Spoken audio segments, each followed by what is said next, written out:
This is Hollywood and CBS presenting Forecast Number 4. Herbert Marshall, directed by Alfred Hitchcock in the first program of a proposed new series entitled Suspense.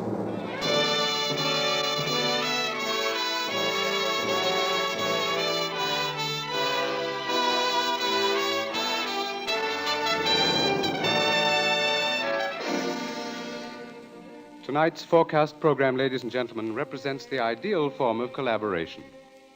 Mr. Alfred Hitchcock, brilliant English director of such outstanding motion pictures as The 39 Steps, Rebecca, and Foreign Correspondent, was eager to create a very special type of radio drama, the suspense story. As narrator and star for his production, he thought at once of the distinguished actor with whom he had been associated in countless British film successes, Herbert Marshall. Mr. Marshall suggested that they dramatize a certain favorite story of his. And that story happened to be the very one Mr. Hitchcock had had in mind. Mrs. Belloc Lowndes' classic in Chills, The Lodger.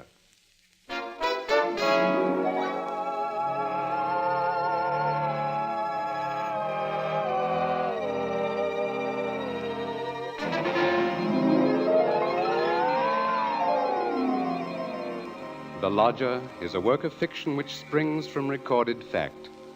A story which begins in the year 1888 in London. A London terrorized by the fifth in a succession of recent murders.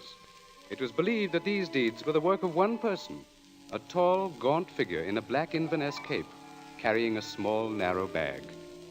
That meager description, provided by a highly unnerved witness, was the sum total of all that was known of the murderer. It was enough, however, to keep alive and alert the interest of all London, of all those in fine quarters, and all those in small, grimy houses, as, for example, Ellen Bunting. Ellen was no different from all the other middle-aged housewives dwelling in the great city's squalid Whitechapel district. She knew all the known facts of the case. As Herbert Marshall will tell you, Ellen knew it was quite proper to refer to this wielder of the knife as the Avenger.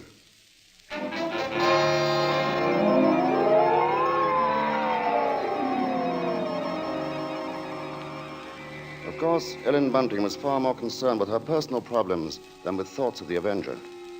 Yet the case of that strange, elusive killer quite often forced all other matters from her mind. There was that mad, meaningless scheme he seemed to follow. All his victims, for example, had been women. All had been young, attractive, and, oddly enough, blonde. But Ellen could no more understand the motive for his brutal slashings than could the police. This night, she and her husband, Robert Bunting, sat before their fireplace reading the newspaper account of the latest murder. The Avenger had struck again.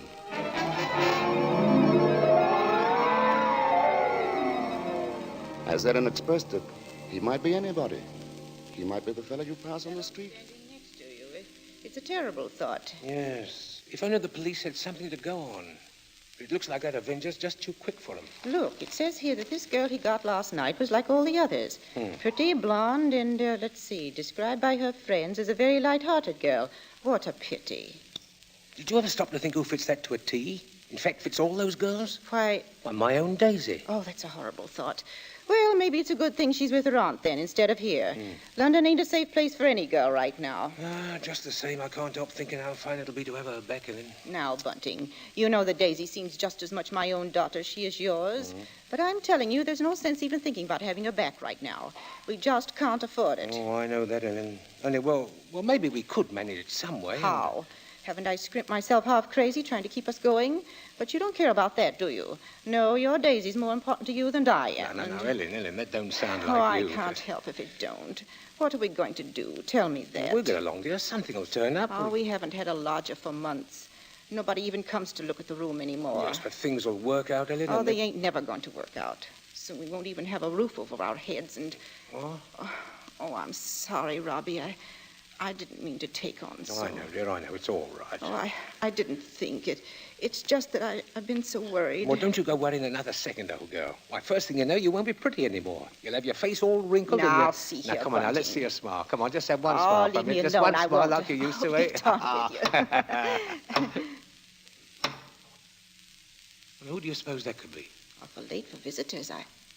Bunting, do you think it could be somebody looking for rooms? Well, it might be. You want me to go to the door? No, I'll go. You just stay here. Yes, all right. Now, be sure you get a good look at Louise before you let them in, dear. Oh, I'm coming. Oh, I do hope it's... Yes, sir? Is it not true that you let lodgings? Yes, sir. Won't you come in, sir? Thank you. Could I take your cape, sir? There's no need. Now, I'm looking for a quiet room. It must be quiet. Oh, we have that, sir. Above all, our house is quiet. Your bag, sir. May I take it? No, I'll hold it. You'll be so good as to show me the room, please. Oh, yes, sir. It's right up these stairs, sir. This way. Thank you. You see, sir, there's just my husband and me here, and we're ever so quiet, and I'm sure you'll find this room to your liking, sir. Here we are. Now, I'll just light the gas. There. Mm-hmm. Very good. It is pleasant, isn't it, sir? And there's not many rooms with such pretty pictures, are there now? We've had them in the family for years, sir, and... Pictures interest me very little. You see, what really impresses me about the room is the very simplicity of it, the bareness. Yes, sir. It's not at all crowded, is it? It will be quite suitable, Mrs. Bunting's. Mrs. Bunting. You see, I do a great deal of studying in my book here, the Holy Bible. Yes, sir. Please, sir, let me help with your luggage. No, don't touch it. Oh, but I only wish to... Oh, you only wish to help, of course. You must forgive me, Mrs. Bunting. It's just that I'm so very weary. Of course, sir.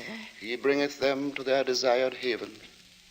Beautiful words, Mrs. Bunting. Indeed they are, sir. And now at last I have found my haven of rest. Yes, sir. Then you'll be taking the room. Let us see now. What are you going to charge me? With attendance, mind.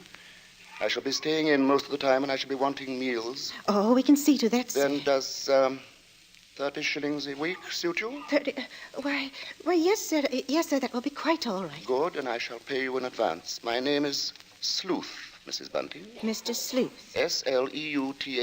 Think of a hound, Mrs. Bunting, and you'll never forget my name. 23, 4, 30 shillings. Thank you, sir. And I think I should enjoy a little light supper now, Mrs. Bunting. A little bread and butter, perhaps. Could you arrange that? Well, certainly, sir. I'll do that now. And if you'd be requiring any beer or spirits... Certainly not. Oh, sir. What did I say? I thought you understood me, Mrs. Bunting, and I had hoped that you and your husband were abstainers. But we are, sir. We don't keep nothing about. I would have had to go out and... Of course. Oh, I'm sorry, Mrs. Bunting. I fear I spoke sharply. I don't wish you to think me rude. After all, you've been so kind, considerate. I hope I know a gentleman when I see one. Thank you very much. Now, I'll just hurry with your supper.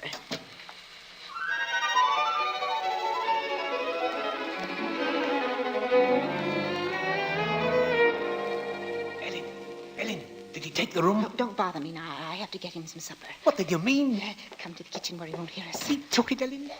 Yes, He took the Robbie. room? Yes, we're all right now. Look, 30 shillings. A week in advance. Oh, it's wonderful. Wonderful. And Ellen, do you see what this means? Yes, you can have Daisy now. Yes. Here, Bunting, warm that teapot and put some tea leaves in it. Righto. Yeah, do you know something, old girl?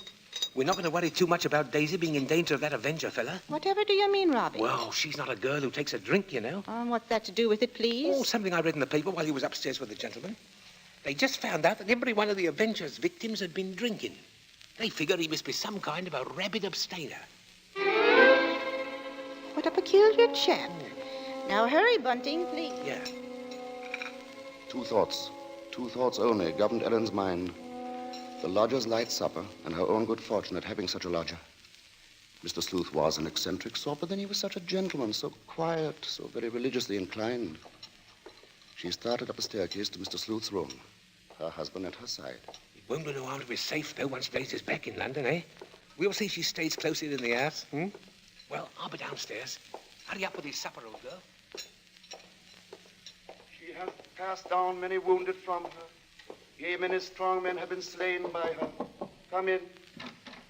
And to know the wickedness of folly. Why, Mr. Yes? What is it? Those pictures. Those pretty girls. You've turned all their faces to the wall.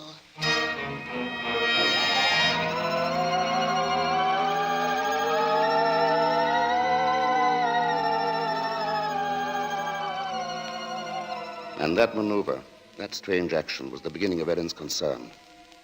Soon there came to her a recollection of the black Inverness cape, the small, narrow bag, the urgent matter of alcoholic drink. And these details began to shape themselves into a pattern which grew more disturbing with each passing hour. The day following, the lodger did not leave the upstairs room once, nor did he leave the next day. And the oddness of this took its place in the pattern.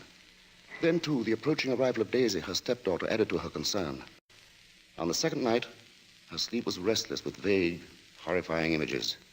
And so when she heard the first stealthy footsteps outside her bedroom, she was instantly awake. Tensely, she followed those steps down the stairs, down the hallway. She heard the front door open and then click shut. Utter stillness fell upon the house. And outside, the streets were so silent she could hear distinctly the clock from a church tower a mile away tolled the hour. In her troubled frenzy, she pictured a lone figure plodding through the deep fog, moving quietly, stealthily, stalking, searching, finding.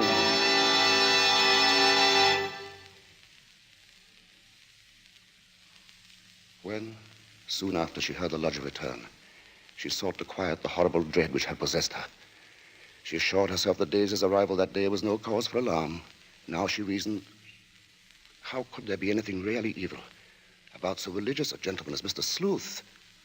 But for her there was no more sleep, merely a tormented state of half-consciousness, a state which suddenly dropped from her shortly after daybreak.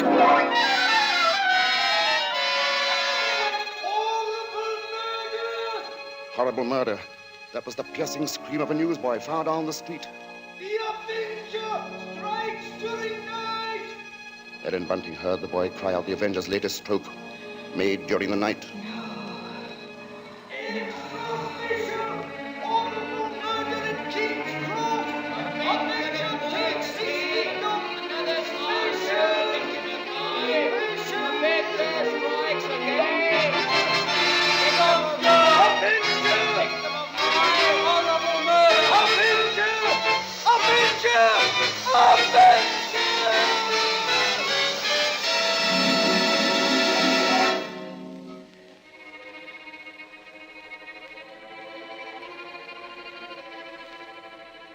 Ellen's first glimpse that morning of the grave-faced lodger brought the sleepless night's warm terror full to the surface. But on the next instant, she saw the pitiable, helpless weariness in his eyes, and curiously, the terror began to pass. She found that she was hoping desperately that her fears were unfounded. Earlier, she had determined to tell Bunting of the awful convictions in her mind. Now, however, she felt she must be certain before she spoke to a soul. She knew there was one thing she must examine. That was the lodger's single piece of luggage. She'd thought of it often. What could it hold? Not much in the way of clothing, surely. It was too small, too narrow. It was more like a case. A case for a knife. It was along toward noon that Ellen found her opportunity to search the lodger's room. Soon after Bunting left to meet Daisy, Mr. Sleuth himself walked from the house.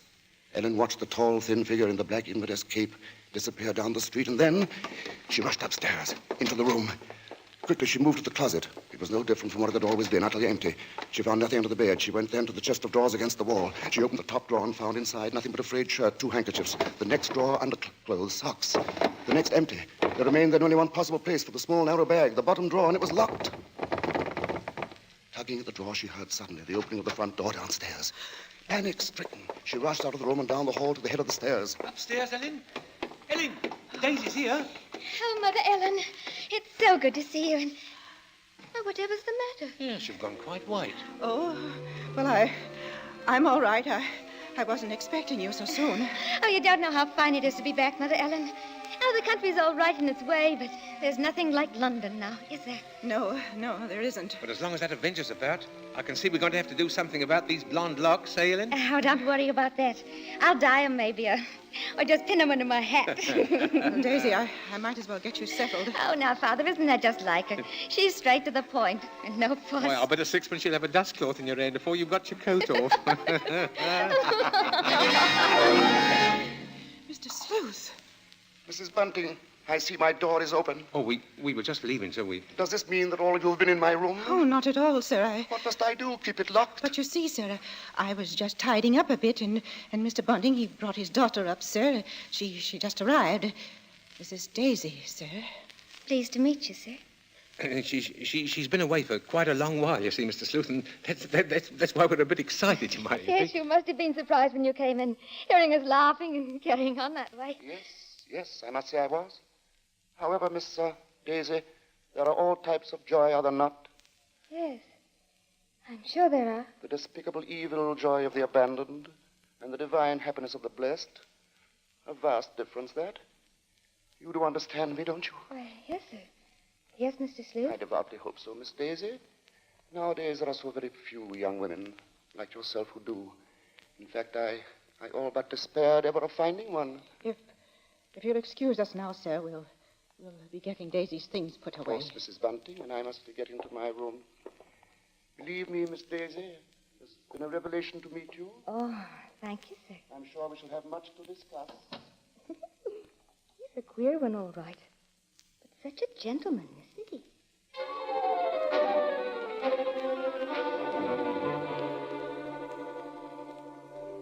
At that moment, Ellen had been determined to pour out her terrible knowledge, and then the moment passed by.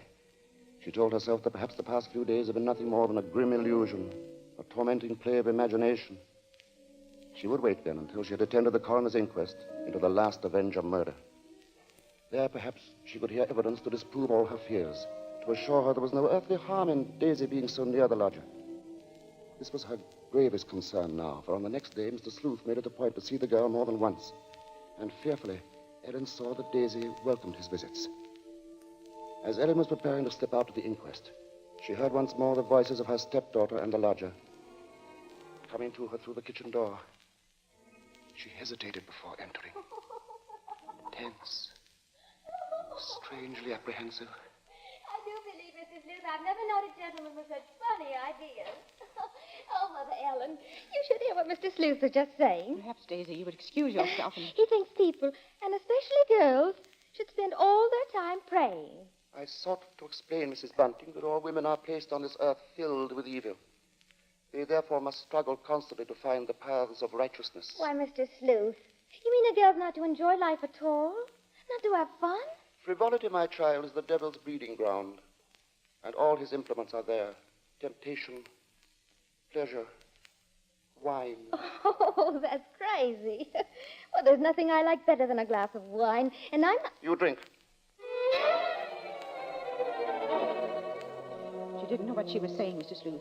Just a child, and Daisy, you'd better go now. But I didn't say nothing wrong. What's the harm in a glass of wine? She lieth in wait as for a prey, and increaseth the transgressors among men. Well, I don't know what you mean. I never heard such nonsense. You call Holy Scripture nonsense? So what I prayed against is true. You are beyond salvation. That's not so. I'm a good girl, I am, and I won't have you saying that. Daisy, go into the front room. It's quite all right, Mrs. Bunting. I must be going upstairs anyway. I'm used to being misunderstood, you know. People never realize that my efforts are simply for the greater good of humanity. Of course, sir.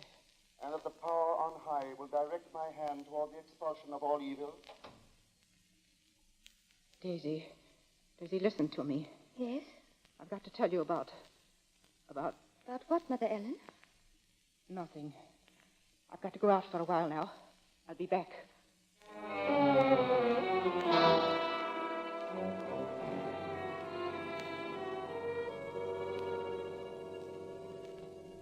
The moment to reveal the secret horror had come again and passed. Ellen's sudden recollection of Mr. Sleuth as he stood in the doorway had overwhelmed her. She must give him this last chance, this last frantic search for disproving evidence, this trip to the inquest. If that chance should fail, then she would tell Bunting or the police. So with the knowledge that Bunting was left in the house to look after Daisy, she boarded the underground train bound for the coroner's court. But as the train pulled away from the station, a new torture came to her, began to mount in her mind. It was the sudden realization that provided Sleuth was the murderer, she was equally responsible for his crimes. She had been giving him protection.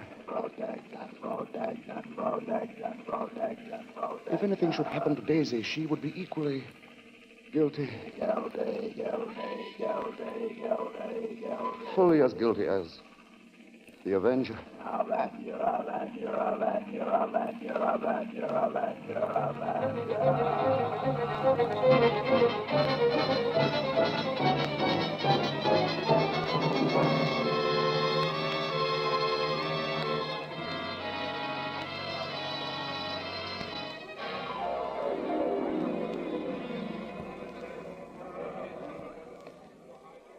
Ellen, seated at the rear of the small but crowded inquest room, listened to each of the witnesses as they were called. And from one of them she found the first hope she had known for many days. This witness lived next to the alley in which the Avenger had committed his crime that night. She had seen him from her window, and the man she described in no way resembled Ellen's lodger. But in another moment, Ellen's hope was swept away. It was pointed out that the fog had been so heavy that night that the witness could not possibly have seen the murderer from her window. She left the stand, replaced by a Mr. Cannot. This elderly gentleman was certain that he had not only seen, but talked with the Avenger. It was in Regent's Park, he testified, only a few moments before... A few moments before the murder, Mr. Coroner, when I saw him. He was quite a tall man, very gaunt-looking, and carrying a handbag. A handbag, you say? Yes, a small, narrow one. Just such a bag, I might add, as might contain a knife. As Ellen heard these words, the tension which had been mounting up within her became almost unbearable. Rigid with horror, she gripped the arms of her chair. She heard the coroner... I shall have to ask for more order in the court. And now, Mr. Cannot, I understand you heard this man speak. Oh, yes, he had a rather high, hesitating voice. An educated man, I would judge, but quite mad. What do you mean by that? Well, as he emerged from the fog, he was talking aloud to himself. Believe me, sir, he was reciting scriptures from the Bible.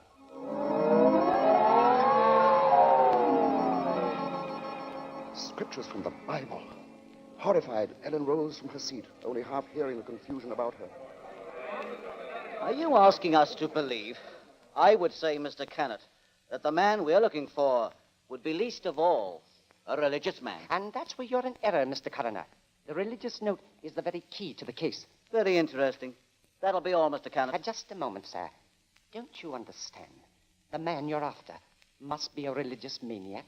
That's the only explanation possible. You will please stand down. The court was dismissing the very truth. Ellen knew that now. She would no longer keep silent. Her hands shot forth, and she screamed. I want to say... Ellen Bunting, on the verge of speaking, had fainted. And then, when she was revived a few moments later, she said nothing. Her brain was in too great a turmoil, her nerves too shocked. Like one in a dream, she allowed herself to be led from the courtroom. The voices of spectators were only vague sounds to her. I thought she was going to say something. Yes, it was hysterics, eh? Yeah, that bit about the knife. Yeah, the knife. The knife. The knife. As Ellen Bunting proceeded homeward, the remarks from the spectators remained in her mind. She heard them over and over. See? Yeah, that bit about the knife. The knife. And just such a bag as might contain a knife. We'll see she stays close in the house, eh? No harm in being safe. Direct my hand toward the expulsion of all evil. Expulsion of all evil. What's the harm in a glass of wine? I didn't say nothing wrong. As Ellen neared her neighborhood, her dread increased. With each moving footstep, the grip of terror grew tighter, tighter about her. She moved faster, faster. If only she were in time. She was 2 streets away from the house. Then one. Then she saw Bunting. Sharply, like the thrust of a knife, she realized what this meant. Daisy was left alone with the lodger.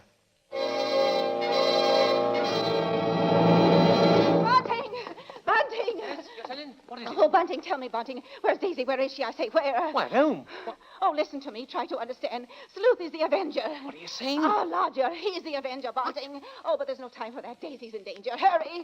Hurry! Yes. Daisy! Daisy!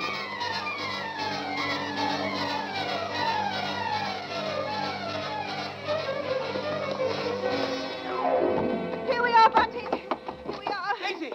Oh, Daisy! Daisy, where are you? I'll look in the kitchen, Bunting. You try the sitting room. Daisy! Daisy! Where are you, Daisy? Answer me! Daisy! Oh, Try the bedroom. she's not here. What about the dining room? Look, she's not there. She's not downstairs. Then there's just his room.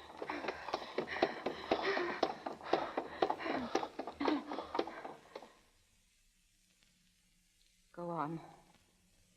Open the door.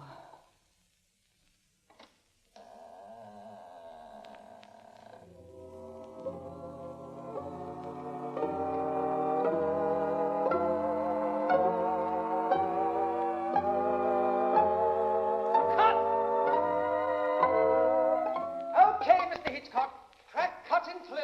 Did you say cut? What's the idea, Hitch? I have a few more lines to do. As Mr. Marshall, the narrator, you have, not as Mr. Sleuth, the lodger. Hitch, you can't stop the play right here. It isn't fair, you know. Why isn't it, Bart? What more is there to say? But, Mr. Hitchcock, won't people want to know what Bunting and me found in the room? All right, Ellen. What precisely did you find? Well, nothing, sir. There. You see? Nothing. No lodger, no Bible. And that locked dresser drawer. What about that? We unlocked it, sir. And what was in it? Nothing, sir. You are certain, Mrs. Bunting? Oh, you gave me quite a turn, Mr. Mr. Marshall. Yes, sir, I'm sure, sir. There was nothing. Well, begging your pardon, Mr. Hitchcock, but don't you think we'd better just mention about Daisy? I don't know, Bunting. What do you think we ought to say? Oh, just that the reason she wasn't in the house when Ellen and me got there was, well, she'd gone out for a walk, that's all. Did she enjoy it? Oh, very much, sir. Made it to King's Cross and back in just under an hour, sir. Splendid time, Bunting. Well, there you are, Bart. There's the story. Now, wait a minute, Mr. Hitchcock. You can't do that. That's not the story. Of course it's not. Now, look here, Hitch. Here's the fellow who composed and conducted all our music, Wilbur Hatch. He wants to know about this, too. Everybody does. All right, Bart. What is it they want to know? What became of Mr. Sleuth? Oh, him. Why, he left that afternoon. They never saw him again. And now I think we ought to say something about the Columbia Mr. forecast Hitchcock, so far. sir, will you please... Stop him, Mr. Marshall. Hitch, listen to me. Yes? What is it? They want to know when the Avenger finally was caught. Oh, well, let me ask you something, Bart. Are you acquainted with Loretta Young? Yes, what's that got to do with it? Well, in next week's Columbia preview series, Miss Young will take the starring role in the drama of an American Red Cross nurse. That's good news, isn't it? Oh, that's great. But now listen, Hitch, you've just got to tell that audience exactly when and how Mr. Sleuth was caught. Caught? Why on earth should he be caught? Why? Well, he was the Avenger, wasn't he? Was he?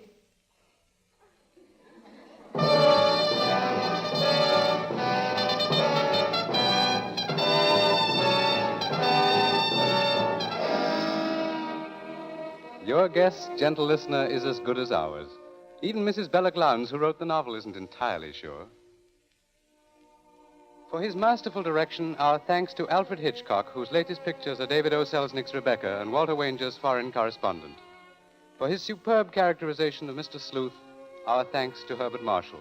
And our thanks to the outstanding British character actor who tonight portrayed the role of Bunting, Edmund Gwen. If you liked tonight's program and want to hear more in the same highly original Hitchcock vein, radio versions of The Lady Vanishes and The 39 Steps, for example, write to CBS and tell us so. Your interest will help bring suspense to the air as a weekly feature.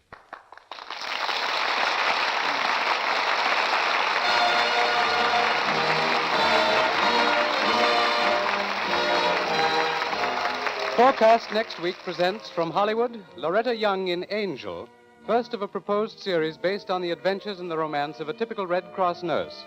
From New York, a new sort of comedy show, Ed Gardner as Archie in Duffy's Tavern, with Gertrude Neeson, Colonel Stoopnagle, Larry Adler, and John Kirby's orchestra. Don't miss Forecast at this hour next week.